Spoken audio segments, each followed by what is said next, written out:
You're deep into a brisket smoke. Temperatures climbing nicely, then it just stops. Flatlines for hours. Most people panic. What's actually happening? It's called the stall, and it terrifies new smokers every single time.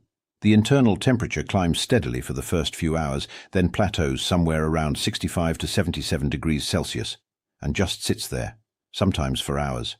Occasionally it even dips slightly. And people assume something's gone wrong. Constantly.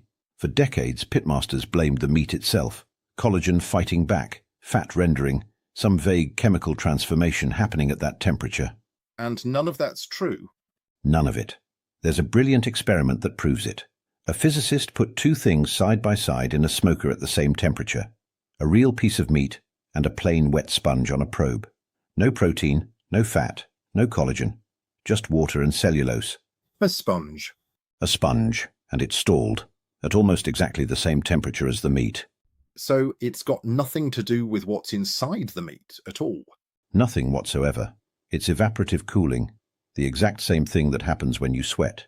Moisture works its way to the surface and evaporates, and that evaporation pulls heat away, right as the smoker's trying to push heat in. So the two are just cancelling each other out?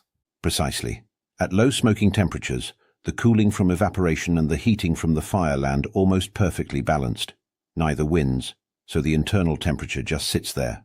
So how does it ever end? Once the surface finally dries out, there's nothing left to evaporate. The cooling effect disappears, and the internal temperature takes off again toward your target. And this is where wrapping comes in, the Texas crutch. Exactly why it works. Wrap the meat in foil or butcher paper during the stall, and you trap that surface moisture. No evaporation, no cooling effect, and the temperature climbs straight through. So it's not cheating? It's just removing the one variable that was slowing you down. The stall was never the meat fighting you. It was physics, and now you know how to beat it. Thank you, Doug. I'm Zoltan. Follow and subscribe for more great content. You can find us, Douglas Butchers, in Newport Pagnell, United Kingdom.